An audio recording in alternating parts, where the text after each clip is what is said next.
Olá, nós cumprimentamos a todos com a paz do Senhor Jesus. Este é o nosso programa Momento do Direito. Nós apresentamos nos estúdios da TV Manaim, na cidade de Vila Velha, no estado do Espírito Santo. É um prazer ter a sua audiência. Nosso programa, ele trata de temas do dia a dia, temas do cotidiano, sempre sobre um enfoque jurídico, além de temas também em diversas áreas do direito. E hoje nós vamos falar sobre um tema muito importante, que são acerca da consolidação das leis do trabalho, que é a nossa CLT. E para falarmos hoje sobre isso, nós convidamos o Dr. Isaías Diniz. O Dr. Isaías Diniz é advogado, também é pastor da Igreja Maranata. O Dr. Isaías Diniz, ele é especialista em direito empresarial, também em direito trabalhista. Dr. Isaías, é um prazer tê-lo conosco. Doutor Rodrigo e ouvintes, é um prazer estar aqui novamente neste importante quadro. Eu espero que esse tema seja muito útil para todos aqueles que nos assistirem. Doutor Isaías, hoje nós temos um tema muito especial para nós discutirmos. É acerca da consolidação das leis do trabalho, a CLT. E a CLT, esse ano de 2024, ela atingiu a marca de 81 anos, né, desde a data da sua promulgação. O senhor pode falar um pouco acerca de como a CLT ela foi criada, o contexto e a importância dela ao longo desses anos? Doutor Rodrigo, muito importante a sua pergunta, a sua observação. E a CLT ela foi estabelecida pelo decreto 5.452, era um decreto-lei. E ela foi sancionada pelo presidente Getúlio Vargas em 1º de maio de 1943. Quando nós falamos da CLT, podemos dizer que ela foi um dos instrumentos, ou o primeiro instrumento, digamos assim, talvez mais importante de inclusão social no Brasil. E de forma muito rápida, ela se tornou uma referência de proteção para os trabalhadores e um verdadeiro símbolo de cidadania ao longo desses 81 anos. E a CLT, né, ela é um marco, né, na legislação brasileira, né? E é interessante que nós vemos que é uma lei, né, que foi promulgada na época do presidente Getúlio Vargas, né, 81 anos atrás.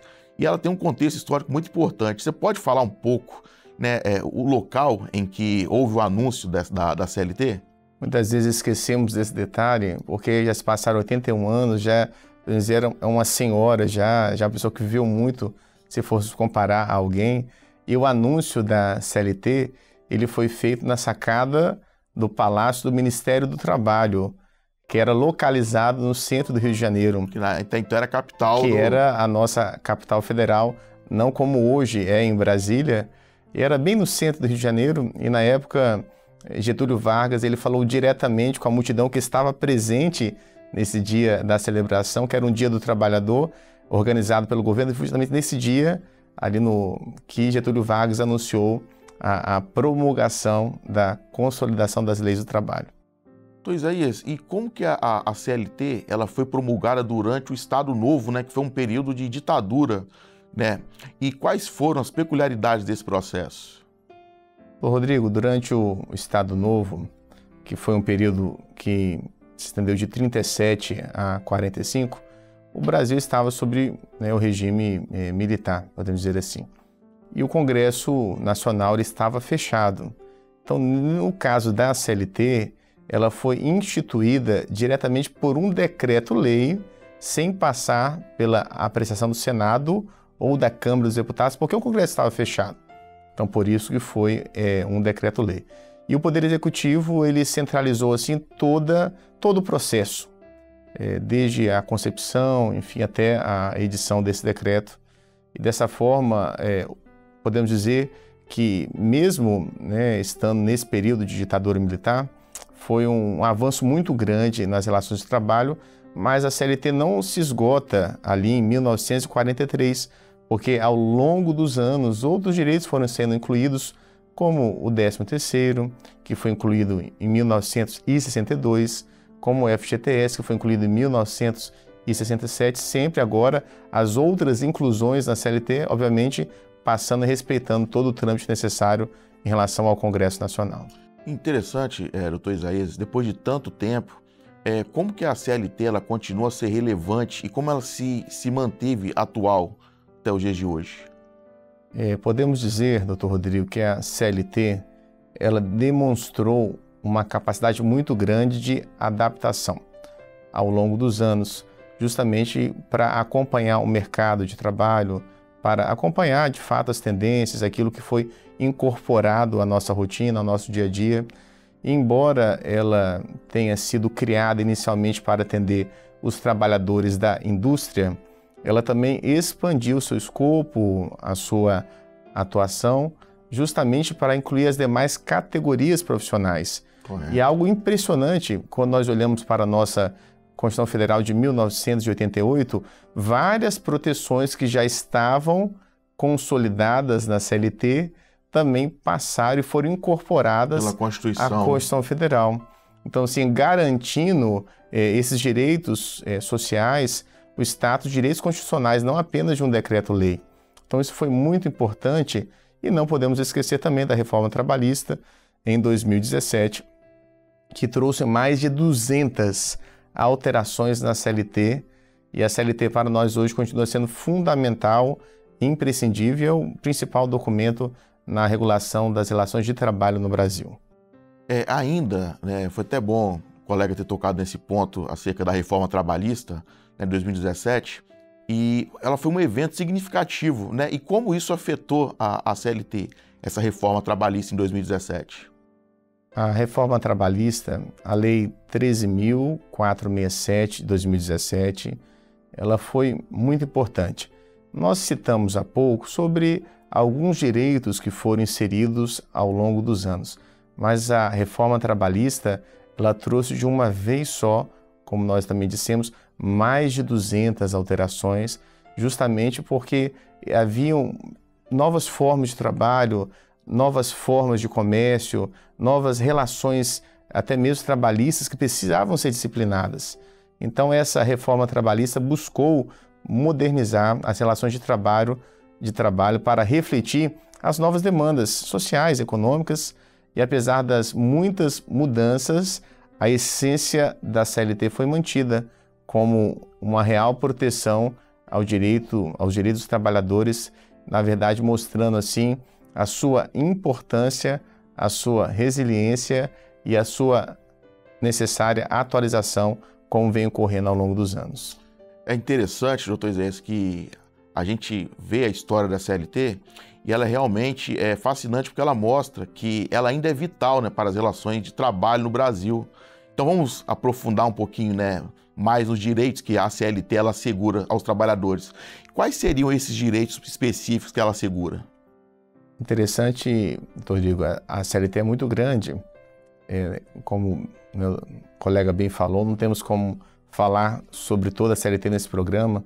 São vários direitos. Mas quando nós olhamos para a CLT, nós vemos uma proteção aos trabalhadores em diversos aspectos, garantindo condições justas, condições dignas de trabalho. E um dos principais, vamos dizer, conquistas ou direitos que a CLT nos traz é em relação à jornada de trabalho, justamente estabelecendo o limite para uma jornada, justamente para garantir a saúde do trabalhador. E quando extrapola-se esse período normal de trabalho, também ela prevê o pagamento de horas extras quando a jornada normal é extrapolada. Além disso, entendemos que um direito muito importante, já garantido também pela CLT, é um salário mínimo. O que é o salário mínimo? É justamente a mínima remuneração que um trabalhador ele deve receber quando ele tem uma jornada integral de trabalho. Então, esse salário mínimo, nós sabemos, é reajustado anualmente e mantém o poder de compra, a capacidade o mínimo para a sobrevivência. Além disso, também, além do salário mínimo, podemos destacar algo muito importante, as férias. Quem não gosta das férias, mas também é uma conquista que está registrada na CLT, férias remuneradas, que são essenciais para o bem-estar do trabalhador, proporcionando a ele e também a sua família um descanso necessário para a sua recuperação física e mental. Nós sabemos que o ano é cansativo, as demandas, e precisamos de fato desse descanso. Por isso mesmo que até o trabalhador, não vamos falar isso agora, ele pode até vender um pedaço das suas férias mas ele tem que gozar uma parte desse período, mínimo, né? pelo mínimo, para poder, de fato, ter esse descanso. A licença maternidade e também a própria licença paternidade, que são direitos que permitem aos pais um tempo mínimo quando seus filhos nascem ou quando adotam também algum filho, Sim. para promover a interação, a integração, até a própria recuperação da mãe, aquele contato inicial com o bebê. Isso é muito importante. Também existem proteções contra demissões arbitrárias. Isso é um direito muito interessante, importante para nós. Também o direito ao aviso prévio, mostrando também ao trabalhador a necessidade de se programar em caso de uma demissão para que ele possa procurar um novo emprego, Claro. ou até mesmo para que o empregador possa se programar para encontrar um novo colaborador para substituir aquele que está saindo. Também a estabilidade do emprego, em alguns casos, a própria previdência social, quando alguém muito sofre, importante. né, um acidente, até mesmo auxílio-doença, auxílio-acidente, a própria aposentadoria por invalidez ou por doença. Então são casos que o trabalhador ele é protegido principalmente pela previdência social, trabalhadores mais vulneráveis, talvez com uma condição menor aquisitiva ou econômica. Então, questões da insalubridade, da periculosidade, onde pessoas que trabalham nessas áreas recebem um adicional de periculosidade ou insalubridade. E sobre essas licenças, até que você comentou, essas licenças são garantidas por lei, né? O que você pode nos dizer mais especificamente acerca delas? Não é o caso, como dissemos, né, de uma forma geral, como estamos passando hoje. Existem vários tipos de licenças asseguradas por lei que visam atender à necessidade dos trabalhadores em diferentes situações. Então, no caso, a licença maternidade é muito comum e justamente é um período onde você garante à mulher que ela tenha uma estabilidade mínima necessária antes do parto e também para que possa cuidar dos primeiros meses do recém-nascido. Então, essa licença garante à gestante que ela não seja demitida neste período.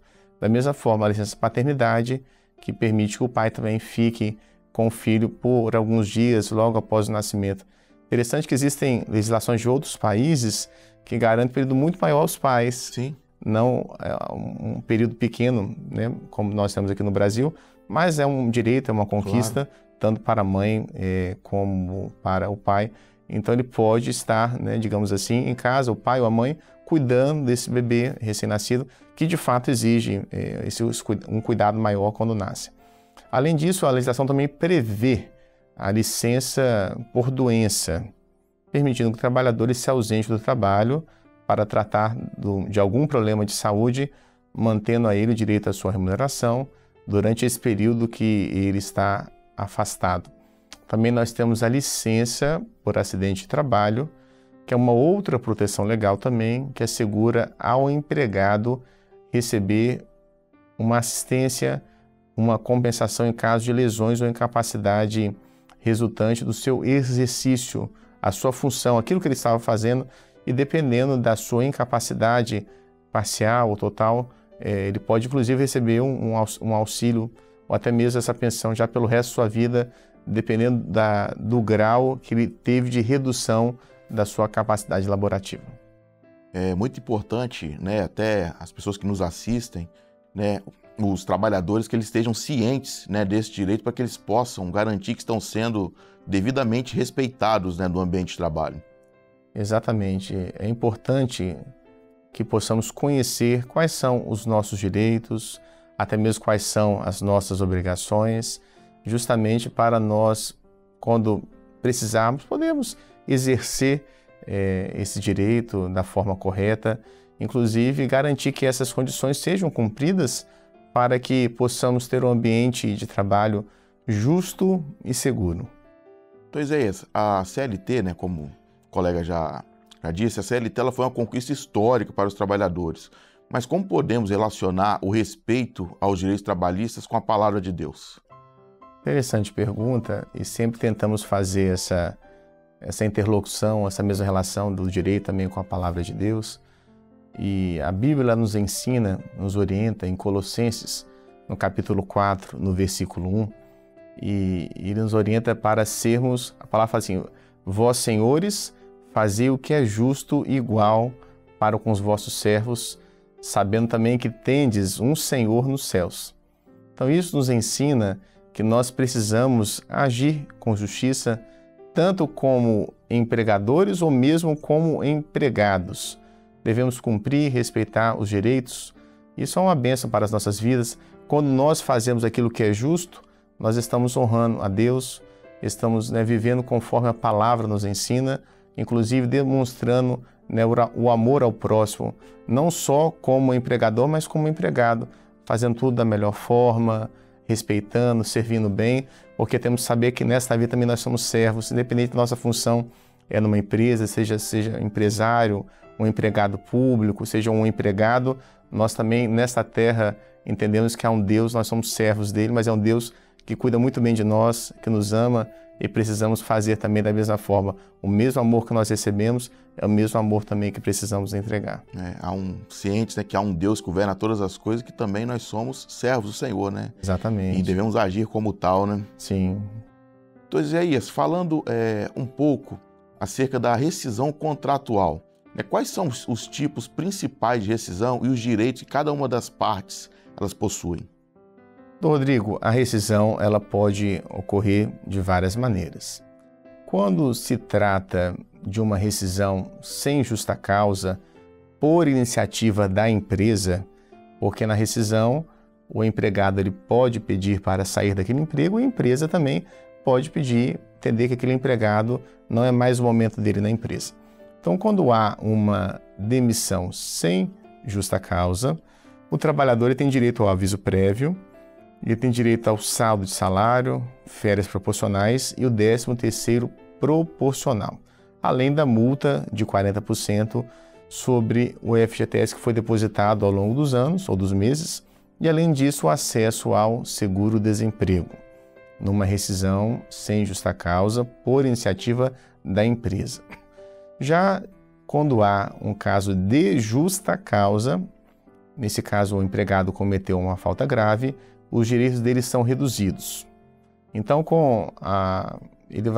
algumas coisas ele vai receber a menos do que ele receberia numa rescisão normal. Já com a reforma trabalhista, doutor Rodrigo, além da demissão ou rescisão por justa causa e a sem justa causa, em 2017 foi inserida uma nova rescisão, que é chamada rescisão por mútuo acordo.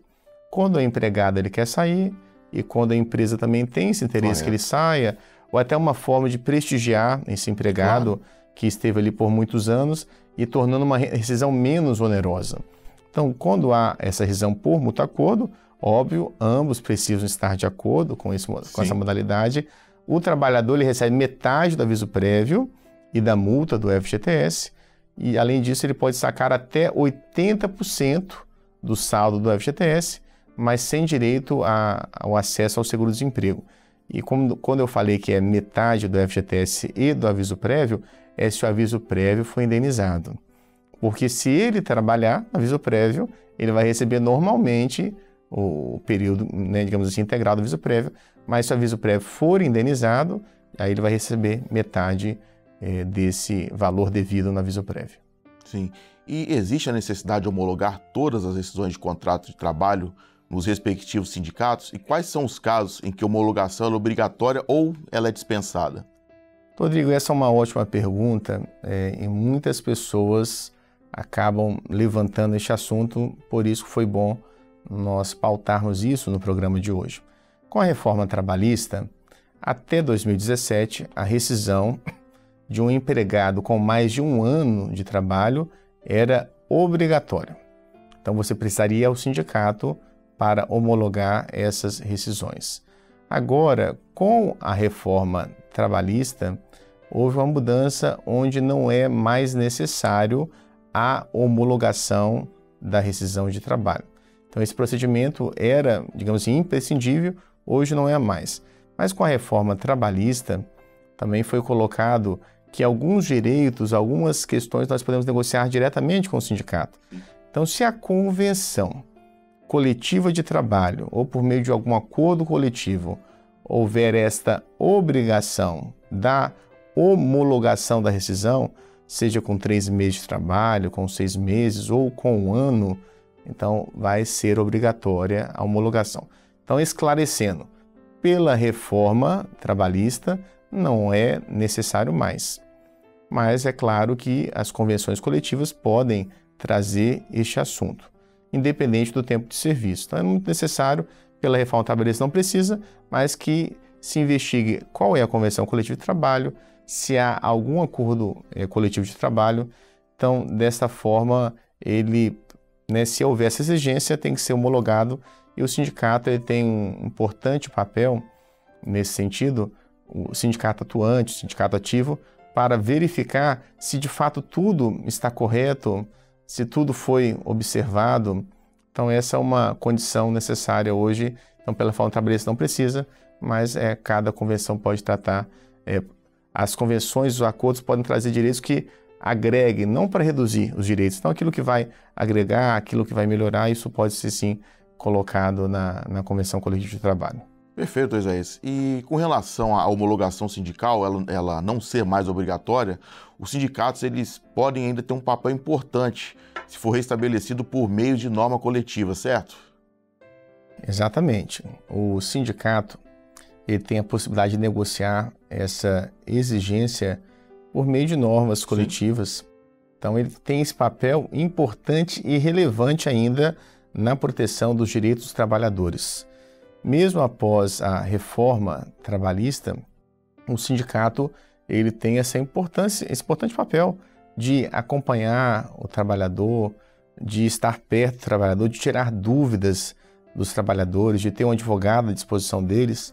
Então, na verdade, é sempre bom, é sempre muito importante que os trabalhadores estejam cientes dessas possibilidades e consultem os acordos coletivos que são aplicáveis à sua categoria, verificar se há uma exigência adicional em relação à formalização das decisões e saber que o sindicato, de fato, ele pode ser muito útil se tiver, de fato, uma boa gestão, uma boa presidência, uma boa direção no acompanhamento dos trabalhadores e auxílio em relação a dúvidas até do dia a dia, direitos específicos da categoria. São tantas categorias, tantos direitos, tantos trabalhos diversos, e o sindicato, se for um sindicato bem instruído, socorra-se ao sindicato, porque é uma importante fonte de apoio para os trabalhadores. Voltando à palavra de Deus, para aqueles irmãos que nos assistem em casa, doutor Isaías, como que deve ser o nosso comportamento no ambiente de trabalho de acordo com a palavra de Deus? Eu lembrei, doutor Rodrigo, de um texto que está em Mateus, no capítulo 5, no versículo 37, que ele nos diz assim: seja o vosso sim, sim, e o vosso não, não, e o que passar disso é de procedência maligna. E quando nós olhamos para este texto, a palavra de Deus, que é uma importante fonte de ensino para nós, tanto para esta vida, mas principalmente para a vida eterna, a palavra nos orienta a sermos honestos e diretos em nossas ações, inclusive no ambiente de trabalho. Agir com integridade em todas as decisões é uma forma de vivermos de acordo com a palavra de Deus, né? Fazer de forma correta, sermos transparentes, sermos verdadeiros, sermos leais. Isso é muito importante, principalmente para um servo de Deus. Nós conhecemos, temos essa experiência com o Senhor, precisamos, no nosso ambiente de trabalho, darmos esse testemunho de sermos pontuais, de sermos sóbrios no vestir, sóbrios no falar, de estarmos dispostos a servir. Precisamos de fato, transmitir aquilo que nós recebemos da parte do Senhor. Perfeito, doutor Isaías. Doutor Isaías, a gente viu que após o período da pandemia, muitas pessoas começaram a trabalhar de casa e houve a questão do teletrabalho, no trabalho remoto. Como que existe essa regulamentação hoje de acordo com a CLT? Então, Rodrigo, a história do trabalho, ela de fato acompanha várias fases marcantes, tanto, podemos dizer assim, ao longo da pré-história, de fato, quando a evolução da ciência, tecnologia, e as pessoas no início, podemos dizer, se a gente voltar no tempo, caçavam, era uma sobrevivência mais, digamos assim, da agricultura, da pecuária. Já na Idade Média, podemos olhar a segurança que era necessária nos feudos. Então, os camponeses começaram a produzir mais do que era necessário, oferecendo excedentes, e começaram a negociar esses excedentes, muitas vezes até em troca de proteção. E quando nós olhamos depois para a Revolução Industrial, a força de trabalho passou a ser direcionada para as fábricas e, obviamente, era para a prestação de um serviço presencial. Hoje nós vivemos a quarta Revolução Industrial, também conhecida como Revolução Digital. E nesse cenário, o trabalho está novamente passando por uma transformação significativa com o teletrabalho e ganhando cada vez mais espaço o teletrabalho, que é uma forma de trabalho realizada fora da dependência da empresa, fora das instalações da empresa. Muitas vezes em casa, no coworking, no outro ambiente.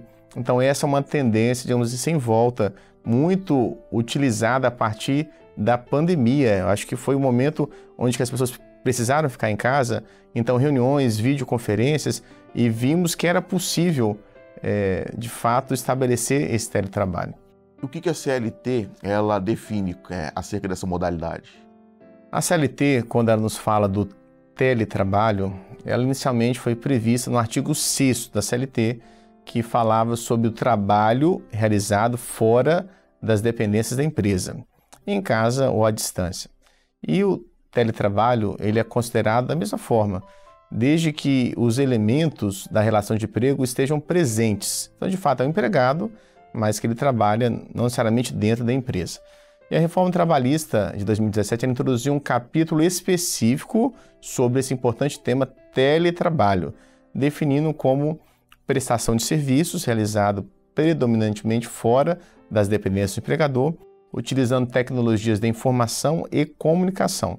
Então eu posso ter uma modalidade híbrida, onde eu fico 2 dias na empresa, 3 dias em casa, 3 dias na empresa, também 3 dias fora da empresa. Então esse é o teletrabalho. Doutor Isaías, e quais são os benefícios do teletrabalho? O teletrabalho ele oferece várias vantagens, como escolher o local de trabalho, que pode ser em casa, pode ser no café, pode ser no coworking. E uma das principais vantagens é a economia de tempo e dinheiro que seria gasto com o deslocamento. Muitas vezes tem cidades grandes onde ficam 2 horas num trânsito, 3 horas. E além disso, muitos profissionais relatam uma melhoria na qualidade de vida, inclusive ao poderem gerenciar melhor o seu tempo, equilibrando as responsabilidades pessoais e profissionais. E segundo uma pesquisa da SAP Consultores Associados, 77% dos profissionais que trabalham em home office mencionam melhoria na qualidade de vida como um dos principais benefícios. E para a empresa, além de ter um trabalhador mais feliz, um trabalhador que produz mais, ela economiza, inclusive, com espaço, com estrutura. Espaço físico e estrutura. Então, eu não preciso, eu tenho 100 funcionários e posso ter um prédio para 10 funcionários. Sim. E os outros 90 podem estar nas suas próprias casas. Perfeito. Doutor Isaías Diniz, gostaria de agradecer a sua presença aqui no nosso programa hoje. E eu queria que você desse um recado para a pessoa que nos assiste em casa, caso ela tenha alguma dúvida ou ela precise de assegurar um direito trabalhista, o que ela deve fazer? Como nós dissemos, é importante que a CLT é uma importante fonte de consulta para você entender se de fato você tem ou não direito àquilo que você está precisando. Precisamos entender quais são os nossos direitos e saber se eles são aplicáveis à nossa situação. Se eu não conseguir tirar minha dúvida com a CLT, eu tenho acesso ao sindicato, eu tenho acesso ao próprio Ministério do Trabalho, eu tenho acesso à Defensoria Pública, eu tenho acesso, inclusive, aos estudantes de direitos que estão muitas vezes nos fóruns à disposição para esclarecer as dúvidas. E também temos aqui o programa, se tiver alguma dúvida e não conseguir saná-la, também você pode enviar um e-mail aqui para o programa que, sendo possível, nós iremos responder. Perfeito. Mais uma vez, muito obrigado, doutor Isaías. Nós gostaríamos de agradecer a sua audiência, você que nos assistiu, desejar a todos uma boa semana e até o nosso próximo encontro.